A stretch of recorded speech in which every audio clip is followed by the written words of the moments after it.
Hey, Flynn. I don't know if you could see me. I don't know. I can see you though. Hi, Julia. How are you doing? Good. You ready for the shenanigans? I am. So let me see who we have on. I can't tell anything. I don't know what rights they've given you that I have not received yet because I can't see myself. I only see the screen, the black screen. Yeah, I don't think it's yeah, that's all I can see too. I don't think it's up yet. So I think the election commissioner has a presentation. Is that? I think they have a presentation, but she can only stay for like 40 minutes or 45 minutes. Oh. So do you want to try to get as much testimony from her before we go to the other panelists? What do you think? Yeah, so Neil called me yesterday and asked if we can have them go first. Okay. So you'll have to keep your remarks really short. Okay.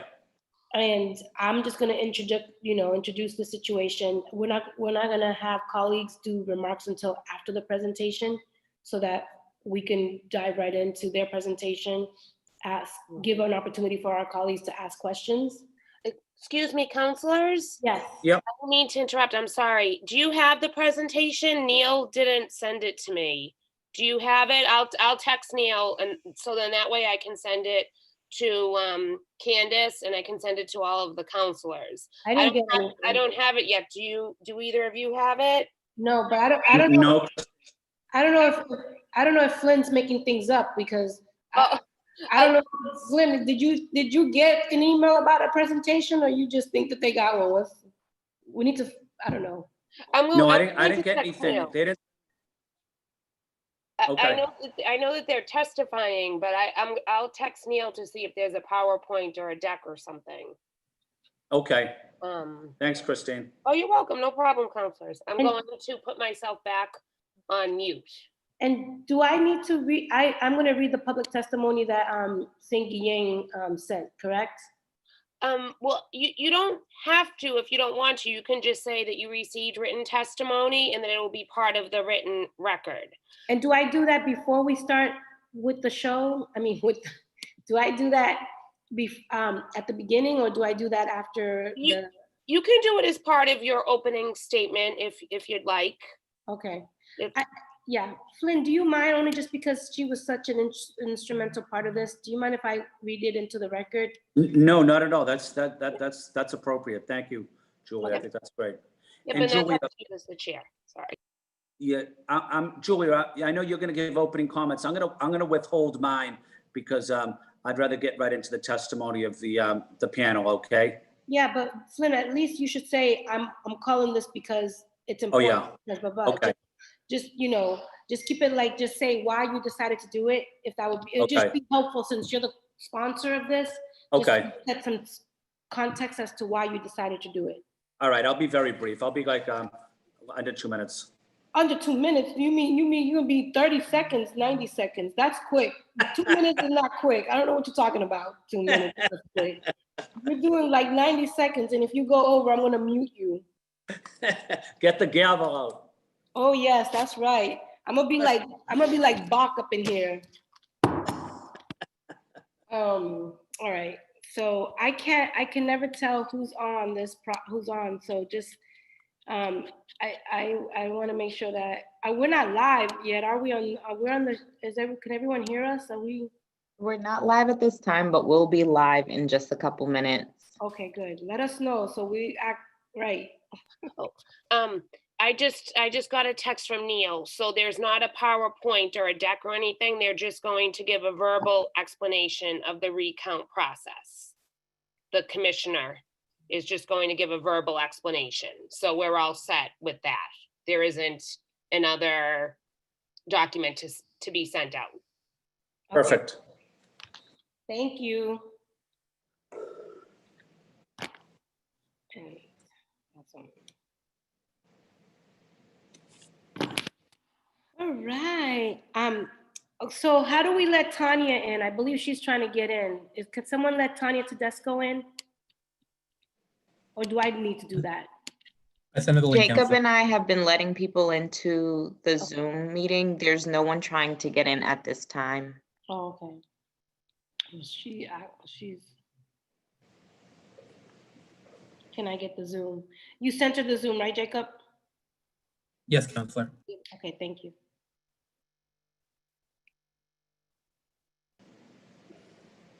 I'm excited for this one. Are you guys? Yeah, I'm excited for it. And I think it'll be informative.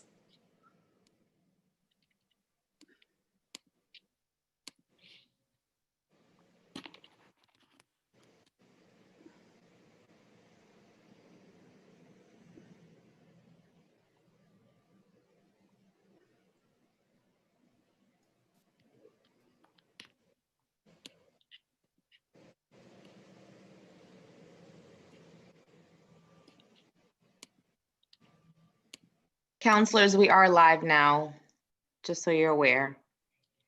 We are live. Excellent.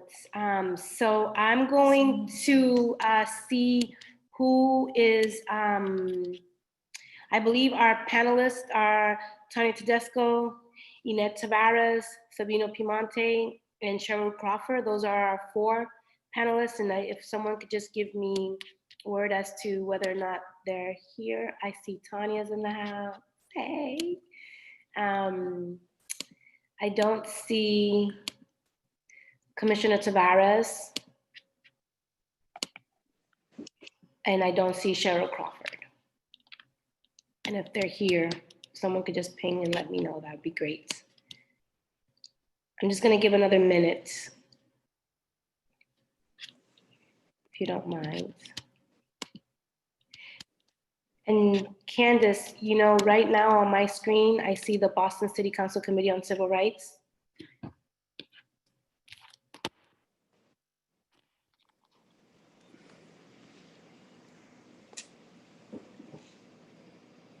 So while we wait, I'll just make sure that everybody looks camera ready. Make sure you clean your screens. Case, clean your screens. Yep, that's right, Tanya, you know about backdrops, the sunlight, perfect. You could tell that Tanya and I go way back. She is all about the setting. Flynn, you're ready to go. All right. First So things first, do I look okay, Julia? that's right, Flynn, because if you're not camera ready, we're not doing this, okay? It's all about the backdrops. And then the other thing too is if Neil or Christine, if we can just let Commissioner Tavares know that we'd like to get started and hopefully they can join us. I'm going to start reading the opening comments until she arrives so that we can be super mindful of people's time. So I am going to go ahead and get started. So everyone knows that we have a bootleg gavel here. I'm gaveling us in. Good morning, everyone. I am City Councilor at Large Julia Mejia, the chair of the Committee of Civil Rights. It's Thursday, September the 10th, 2020, and we're here today for a virtual hearing on docket 0377, order for a hearing to discuss Boston's electoral recount process. The hearing order is sponsored by District 2 City Councilor Ed Flynn. The docket was referred to the committee on February the 12th, 2020. In accordance to Governor Baker's March 12, 2020 executive order modifying certain requirements of the opening meeting law and relieving public bodies of certain requirements, including the requirements that public bodies conduct its meeting in a public place that is open and physically accessible to the public, the City Council will be conducting this hearing virtually via Zoom. This enables the City Council to carry on its responsibilities while adhering to public health accommodations and ensuring public access to its deliberations through adequate alternative means. The public may watch this meeting via live stream at www.boston.gov/citycouncil-tv. It will also be rebroadcasted at a later date on Comcast 8, RCN 82, Verizon 1964. For public testimony, written comments may be sent to the committee email at cc.civilrights@boston.gov and it will be made part of the record and available to all counselors. Joining us from the administration is Inet Tavares and Sabino Piemonte from the Boston Elections Department. And also participating from Mass Vote is Cheryl Crawford, Executive Director, and Tanya Tedesco, who managed and led the recount efforts for the Julia for Boston campaign. I'm also joined by my colleagues, Ed Flynn from District 2, Liz Breeden from District 9. We also have received written testimony from today's hearing from Alejandra St. Guillen. I will now turn over to the sponsors of this hearing order, Ed Flynn, for opening very brief remarks. And then I will read into the testimony, the written testimony that we received from Alejandra St. Guillen, and then we'll turn it over to Commissioner Tavares and her team. Councilor Flynn, you now have the floor. Thank you. Thank you, Councilor Mejia. Thank you for chairing this important hearing, and to the panelists for being here as well. I filed this hearing order to start a discussion on how to improve the current recount process and whether there should be an automatic recount if the margin of votes is under a certain threshold. Right now, the recount process in Boston requires that candidates requesting a recount to collect 50 signatures in each ward, in that if they want to recount, which can create a barrier for candidates and a barrier to have an accurate count of the votes as well. I know that in other cities and towns, the requirement for the number of signatures are either lower or that there is a process for an automatic recount. And I want to see if we can improve our recount process here in Boston. Getting an accurate count of the vote is a critical part of our elections. We have had very close elections in the past. I think the city has the responsibility to provide an accurate count, which they do, of all the votes and we shouldn't be dependent on having the candidates getting enough signatures after an election. As we prepare for future elections, I hope that we can have a discussion on what the city can do to update its recount process and whether we can have an automatic recount if the margin is of a certain threshold. Again, I want to say thank you to the panelists for being here. Thank you to Commissioner Tavares for your work on election issues, and to the other panelists as well, Cheryl Crawford and Tanya, and want to thank City Council Central staff and my colleagues. Thank you, Councilor Mejia. Thank you. Thank you so much, Councilor Flynn. And I just wanted to note that after a traumatic one vote win, for me, this hearing is incredibly important because it really highlighted the, I would say, the deep systemic barriers that a lot of candidates, particularly candidates with low resources, and candidates of color in particular, would have going forward and being able to do this. And I would be remiss if I did not say what an incredible job Tanya Tedesco did in getting us to the finish line. And we wouldn't not be here today if it wouldn't have been for the heroic efforts of that squad and the leadership that it took.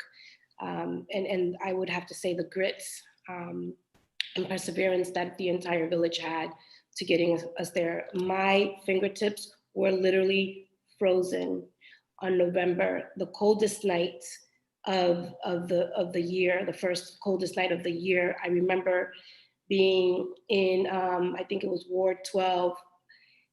My fingertips were literally frozen, and we still had to collect X amount of signatures just to make sure that we had all of those signatures collected, just so that we can get permission to do the recount. And I say this because 50 signatures per ward is a lot more than you would have to do just to get on the ballot. So there's a lot that we need to uncover here to make this fair and equitable for all. And I think it's important for us to have this conversation because we need to ensure that the city also has the resources and the support so that they can also do their job. So looking forward to the conversation.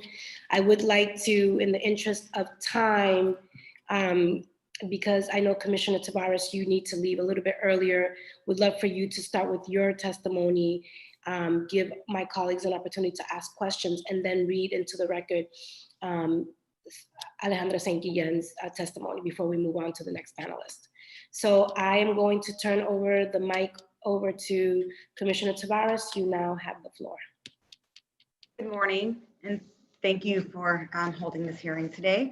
As you previously mentioned, in order to trigger a recount for a municipal election, it requires that a candidate petitions the board, because it is a citywide race, it required 50 signatures for each ward.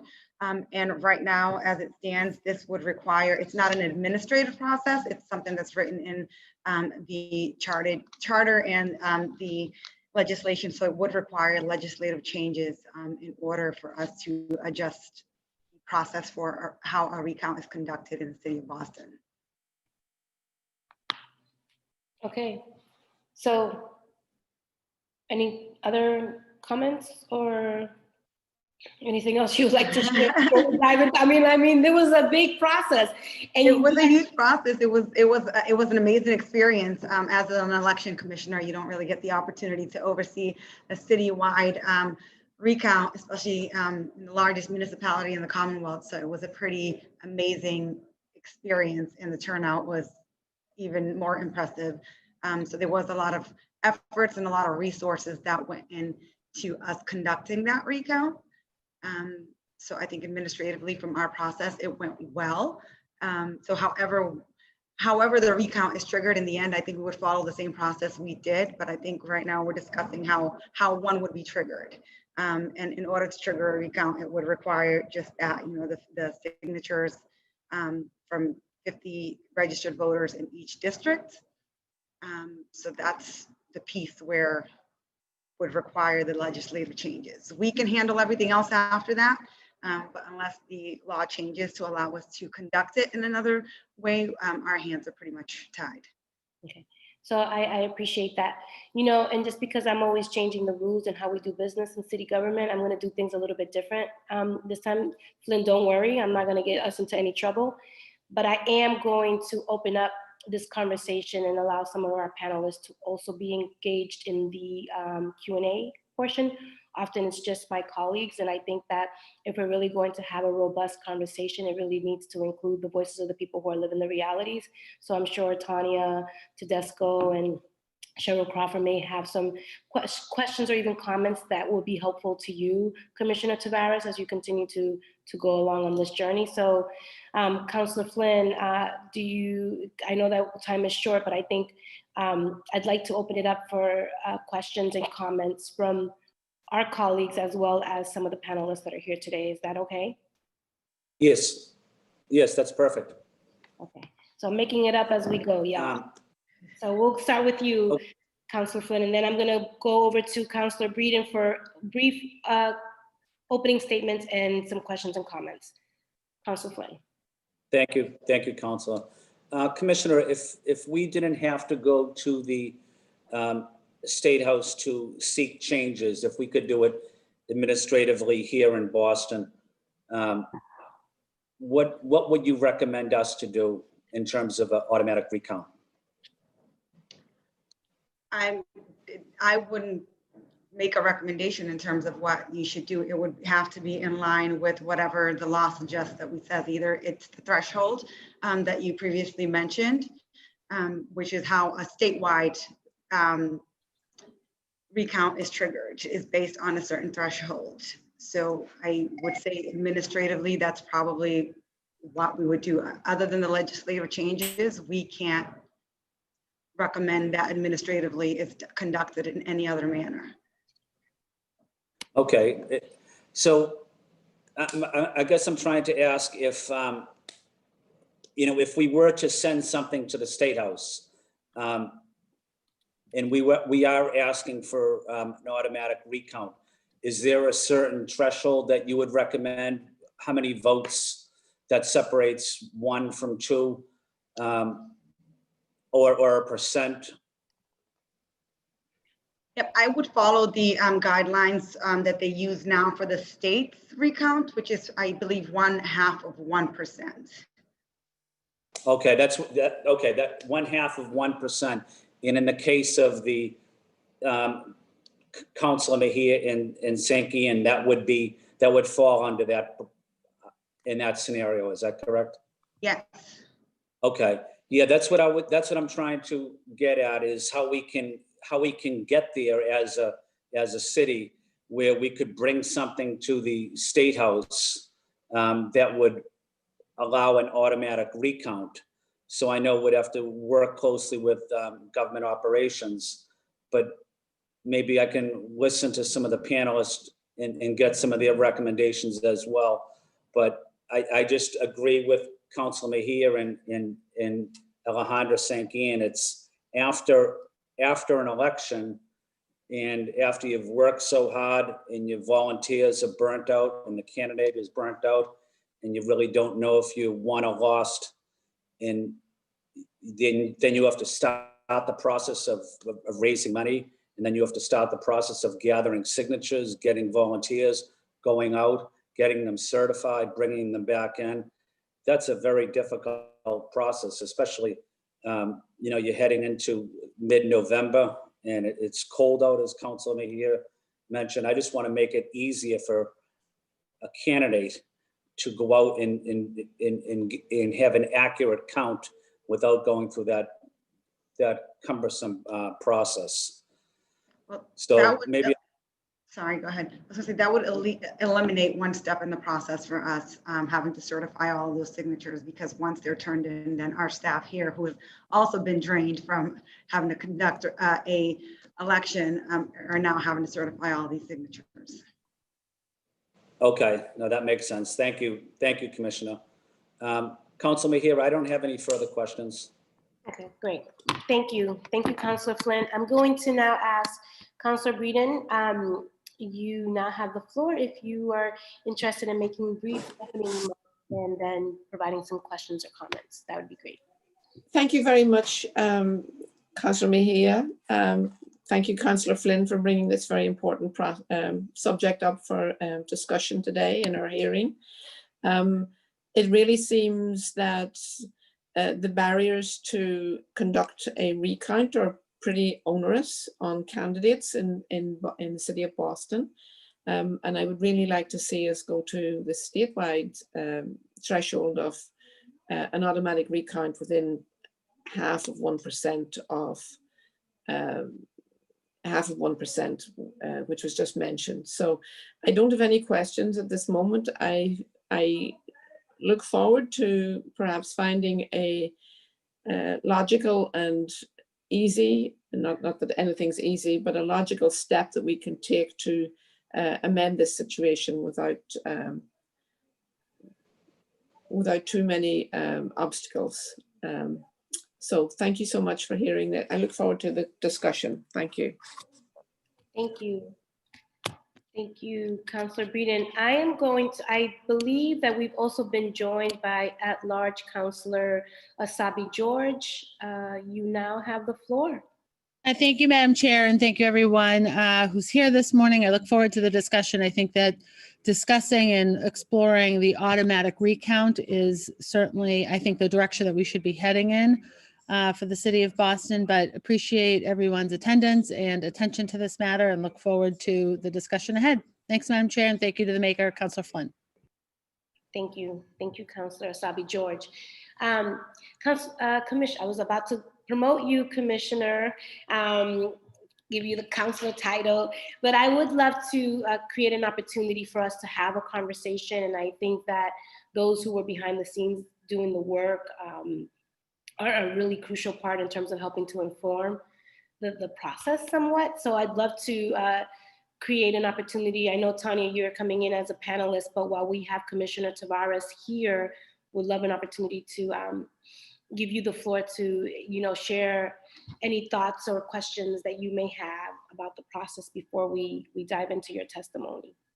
I think it's just what I said previously. I think eliminating the signature piece, I think would alleviate a step in the process for us, because again, once those signatures are certified, it's just like you're originally running for office. We still have to go over each signature one by one and make sure it matches in our database in order to be able to certify it. So that would be one step in the process that we would just be able to eliminate altogether. Okay, thank you for that. I'm going to have Tanya Tedesco just offer some questions, if you don't mind. And having gone through the process, Tanya, I'm just curious if you had any questions or recommendations for Commissioner Tavares, because I know we're going to lose her in a little bit. So I just wanted to seize this moment while you're here. Tanya? Yeah, I think the Election Commission did an amazing job given the circumstances. The one question I do have is, you talked about the threshold being a legislative issue. Is the number of signatures, because the burden is higher for us than statewide and federal. I have some friends that did congressional races, and I believe that the threshold for them was 250 from anywhere in the district. And so I'm wondering if the signature requirement is also a legislative issue that has to be fixed, or if that, even if we can't fix the recount threshold faster, if the city has the ability. I can't believe we have to ask the state for permission, but that's a whole separate issue. Do you understand my question? Yeah, no, we didn't set that threshold. I believe that's how it's written in the charter as well. So that would still have to be a legislative change. Yeah, for me, the issues are not around how the commission managed the recount. It's structural problems. Yeah, I agree. Thank you for that. And I'm wondering if anyone else had any questions specifically for Commissioner Tavares that we can bring into the floor.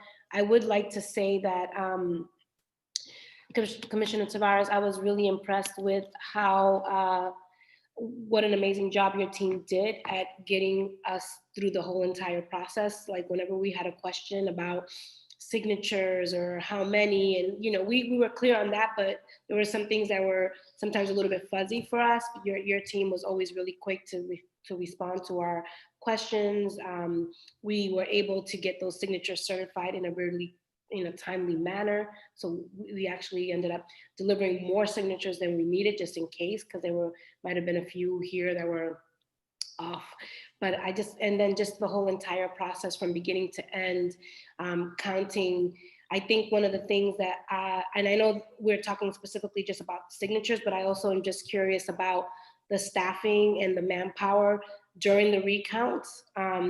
Councilor Flynn, I'm not sure if that is part of, if you're wanting to talk a little bit about that, but I would like to make an observation that it took a lot of staffing to accommodate a 3-day recount.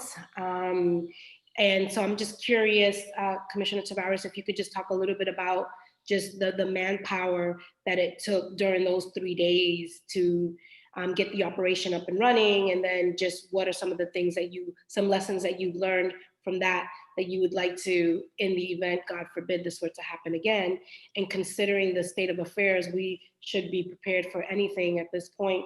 What would you say are some of the things that you may recommend that we do differently in terms of staffing and finances, if you need more money to help support these 3-day recounts? And just talk to us a little bit about what it is that you would need to do this effectively. I would say all in all, the recount went extremely, extremely well. I think typically most people or most municipalities will use a large space such as the gym to conduct a recount. However, we were fortunate enough to find space here within the building that allowed for us to keep all of our ballots secured. We didn't have to transport it someplace else and then transport things back and forth. So we really sat down and thought about this process and how it was going to look before we executed, because that was a big concern for us, was having to remove ballots out of City Hall. And then if we weren't done with a recount within that day or two, where would we then secure those ballots? Will we then have to transport them back to City Hall and things of that nature. And I think our ability to keep it here at City Hall worked really, really well. We have a tremendous amount of poll workers. Our poll workers are great. We were able to bring a lot of them in because these were individuals that were very familiar with the process of counting ballots.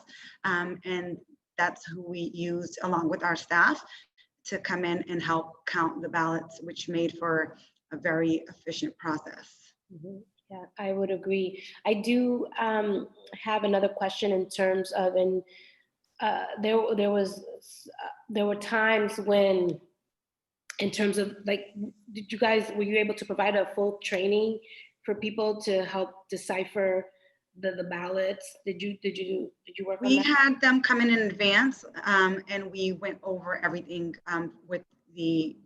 with our accounting team, our readers and our recorders. So we had them come in about an hour early and we gave them an overview of what the date was going to look like and what to look for.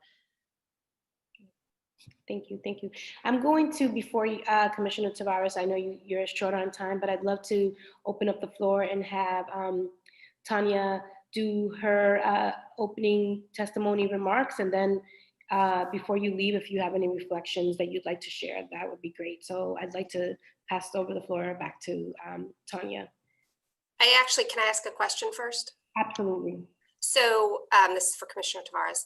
The securing of the ballots was overseen by the BPD. And I'm wondering, and I'm not expecting an answer, but I'm assuming, watching that whole process, that component of it was extremely expensive for the city. And I'm wondering if it needs to be the BPD, or if poll workers or other staff or other people can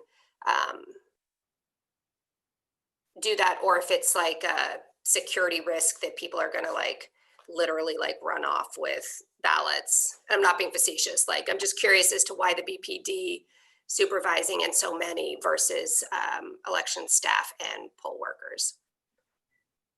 We use a variety of people, but having BPD right on site the night of the election, when we realized that the margin was so close, we had a detail placed outside of that default. And I think it just helped to assure people that we were, taking this very seriously and that nothing had been tampered with, no one had been in that vault and had access to those ballots. I don't think there's no requirement that it is a police officer, but I think having the officer there just ensured that we had a very secure process. We can, in the, if it's a security thing, we can in the future look to have our maybe municipal services officers who also helped in the process of bringing ballots back and forth. And typically we do use our police officers to help maintain chain of custody. Even on election day, they're the ones who are responsible for transporting all of our ballots to the precincts, and they're the ones who are responsible for bringing them back to City Hall. So at the moment, it made more sense to have the police officer secure our vault as well. I was more wondering the 3 days of the recounts. It felt like, and maybe they were municipal officers and I couldn't differentiate because I was tired. There was at every cross point, there was an officer. And many of us were just observing how expensive that component of it, on top of everything else, must have been for the city. Yeah, for the recount, we used a combination. I believe we had 2 Boston police officers and the rest of the officers were municipal protective service officers. Yeah, thank you. I love how fiscally responsible Tanya is being, and I really do appreciate those questions. But Tanya, I would love to give you an opportunity to share your remarks, and that so my colleagues and I can ask some questions. Sure. Councilor Flynn, I appreciate this, the opportunity to speak at this hearing. I appreciate that the hearing is happening. The recount was, as Councilor Mejia has said, traumatic and exhausting, especially for and I'm sure Alejandra St. Guillen's team would feel the same way, because we were both challengers, especially for challengers that had already utilized and exhausted our networks, our resources, our time. the burden, well, the not knowing at first on election night, but the burden of the recount, I am not sure that we can adequately convey how exhausting that was and how stressful that was. And the fact that the burden is higher for municipal recounts than congressional seems concerning or weird. For me, one of the main concerns is not just the number, but that every district, every precinct and ward, every ward has to be represented, especially given how segregated Boston is. There's not a lot of networking built in for a lot of people, and especially for candidates such as Julia, where we had to make inroads in communities that were unfamiliar with her, to find volunteers in every single ward was possible because of the network we had built, but it was, certain wards were harder just because we don't know as many people across the city. So the main two things, and the fact that it has to go to the state makes it much harder, but the threshold to match the statewide and to put the number of signatures in line with what either statewide or federal candidates have to do seems like it removes the burden from the candidates and their campaigns in a pretty significant way. To reduce it down to 250 from anywhere in the city would have taken us a half a day instead of days and days. And we were verifying signatures on our own. And I felt terrible for the commission when we walked in behind Alejandra's team. They threw down 2,000 signatures, and then we threw down 2,000 signatures. Like they had already counted, they'd already been running the ballots. So if each candidate only had to bring in, say, 350 to ensure that there's no erroneous signatures, I assume that would only take a few people at the commissioner's office a few hours versus what had to have taken days. The actual process of the recount, I mean, there's issues in that, but I don't know that there's an easy solution to make it less burdensome on candidates. But as far as the recount, those are the two things. And I know that Councilor Edwards is already looking at revising the charter for some other issues. And if this is a charter issue, then maybe we just redo the entire charter. Let's start over. That's all. And thank you all. And I just want to give a shout out to Sabino because he was amazing. Yeah. Yes. Power to Sabino. He has been incredibly generous with his time from the moment we even decided to run. So you have an amazing team, Commissioner Tavares, and you should feel very proud of, I know this was, you had just started in your role, and to have this be your first big thing to do as a commissioner, I just want to just give you like amazing props. And I want to also thank the administration for making sure that you show that you were able to participate in today's hearing, because what I believe is that public hearings create an opportunity for people to, who have diverse experiences and beliefs, to really come together and get to the bottom of an issue and work collectively so that everybody can walk away feeling heard.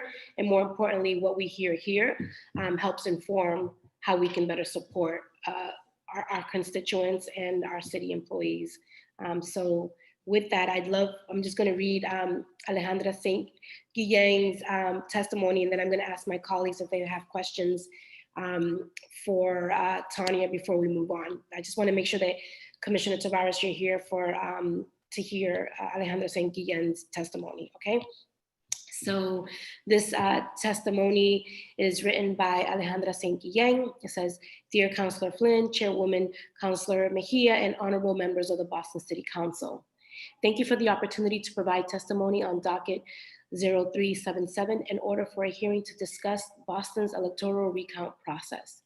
Having most recently experienced the recount process alongside Councilor Mejia, I fully appreciate the necessity to establish a more efficient recount process for municipal elections. As all of you know, campaigning is both a grueling and very expensive process.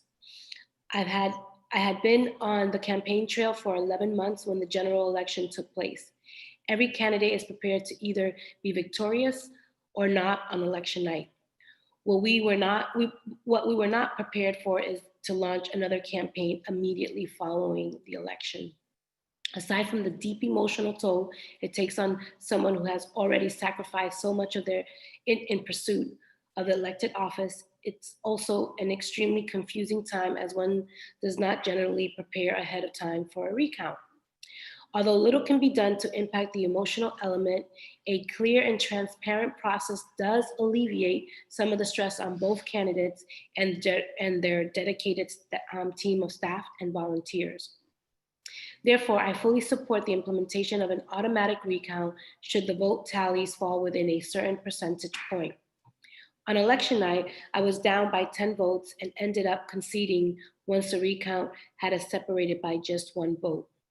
Therefore, I have a great confidence in our electoral process in the city of Boston, meaning that the vote margin to automatically initiate a recount process does not have to be extremely large.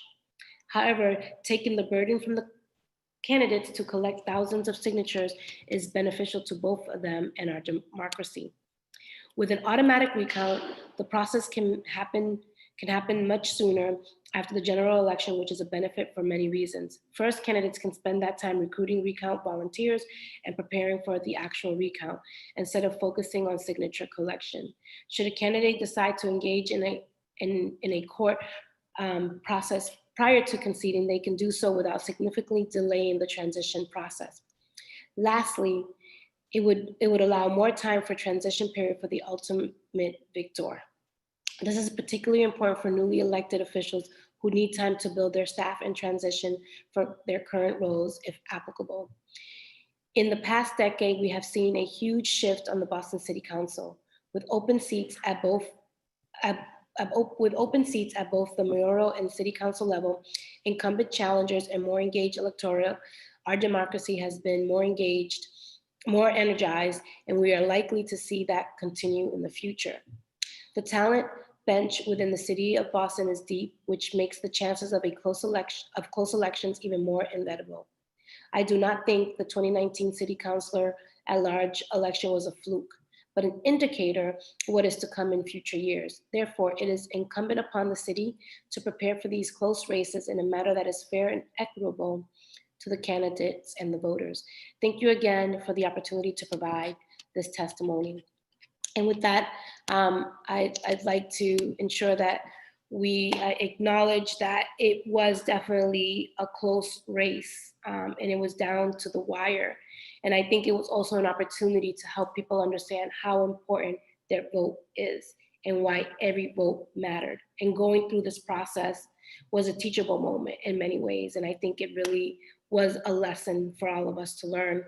And my hope is that as we continue to move forward, we, because it's gonna happen again, I'm sorry to say, we just have to be prepared for it in a way that is going to benefit and support the process. And I would be remiss if I didn't give a big shout out to all of our volunteers on both camps who dedicated their time and energy to collect signatures and then spend 3 days on the floor recounting. A big shout out to everyone who did that. Before we move on and lose Commissioner Tavares, just wanted to know if you had any closing remarks, questions, or comments that you'd like to note. I just want to thank both you and Councilor Flynn for holding this hearing, and I look forward to what the future process of us conducting a recount looks like. So thank you both for the opportunity. Do you have any questions for Tanya? No, I don't think I have any questions at the moment. Thank you. I'm all non-traditional. I'm supposed to be deferred to my colleagues, but I know you have to leave soon, so I just want to make sure that you knew that. So I'm going to open up the floor for questions. Councilor Flynn, any questions for Tanya?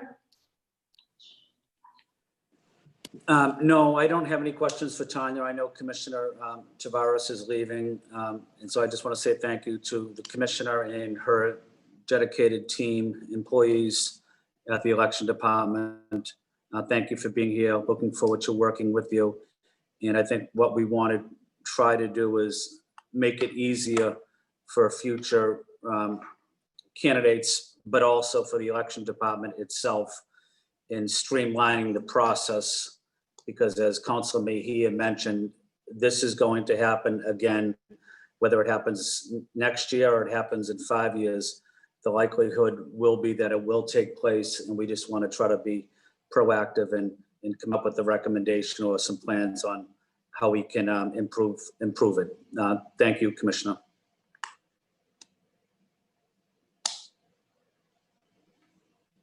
Councilor Breeden, you now have the floor. If you have any questions, comments? I don't have any questions. I think the next step really is to explore how we can go to an automatic recount. And I think that maybe lives in the charter, and hopefully in the process that Councillor Edwards is leading, that we can discuss that possibility in relation to renewing or changing the charter. So thank you so much. And thank you for all the people who are participating this morning. And thank you, Commissioner Tavares. Thank you. Councillor Sabi George, do you have any questions for Tanya or the commissioner? I don't have any questions. Thank you very much. Thank you. Thank you. And I'm not sure if we've been joined by Cheryl Crawford. Okay. We have not, Counselor. Okay. All right. So I am not one to hold anyone hostage for the sake of holding people hostage. I think that that is brutally unfair. I would love to, Councillor Flynn, as the sponsor of this particular hearing, I just wanted to personally thank you for bringing it to the forefront and giving us an opportunity to hear this matter. And I would love to see if anyone else has any closing remarks. I don't see Cheryl Crawford here, so not sure if she's going to be able to join us. And I was warned this is going to be, no matter how traumatic it was, I was warned that this is going to be a short hearing. So I wanted to just honor the time that we have together. And Councillor Flynn, and just curious if you wanted to end with some closing remarks and give our panelists an opportunity to do so. Yes, thank you, Councilor Mejia. Again, I want to say thank you to the panelists. Thank you to Councilor Mejia and to Tanya and to the Commissioner and to Alejandra Sanquian for her testimony as well. And as Councilor Breeden mentioned, maybe we should call for a working session, maybe a recommendation to have a working session and talk to Councilor Edwards about her recommendation on how we can move forward on seeing how we can either approach legislative leaders or continue to get more testimony on some of the obstacles we might have going forward. But I think the next step would probably to have a working session and to discuss this in further detail. So thank you, Councilor Mejia, for your leadership on this important issue. Thank you. Thank you. I've just been advised that we have been joined by Maria Perel. And she's in there, and I see that you want me to call on her. So I'm calling on you, Maria. You now have the floor. Good morning, Counselor. Good morning. I just wanted to join and hear. I know it was a brutal campaign. I saw, I learned too what the process was, as I didn't know. So it was, it's definitely something I'm excited that you've brought forward to make some change. And I'm interested in supporting any way I can, and just like to learn a little bit more about the process. Thank you. Thank you. Thank you for joining us. I would like to have an opportunity for Tanya for any closing remarks that you may have. I don't think so. I will let everyone go. I don't need to keep you. And if anyone knows me, you know that I'm about leading with the people who are living the realities. And I don't know who lived this reality more than Tanya. So in many ways, Tanya, whatever comes out of this, it should be named after you. Tanya's Law, just because you literally lived this, and it's just, I'm incredibly grateful to you and everything that you did to get us here. So thank you. And so I think, Councillor Flynn, at this point, I am going to end. I just would like to thank all of those who joined us for this very important, I think this is the shortest hearing in the history of my tenure here, but it's the most important one, just to make that known on the record that this is the one that I've been waiting for. And so really looking forward to, I think it's a great recommendation to turn this into a working session to follow up with Councillor Edwards so that we can really revisit the city charter and change the system so that it's easier for folks. Maria, I just want to say thank you so much for joining us. It's great to have you here. And I think at this point, I'm going to, let me just go back and read my script, making sure that I didn't forget any legalities as I gavel us away from this hearing. So thank you to my colleagues for participating in the Q&A portion. It doesn't seem like we have anyone waiting in the public testimony. And I would like to move into closing remarks, which we've already heard from. And I think we're now, so we are going to say that this hearing is adjourned. Thank you so much. Gabbling us out. Thank you. Thank you so much. Bye, y'all. Okay, we could stop recording. We're done. Thank you. Maria, it's so good to see you. Bye, everybody.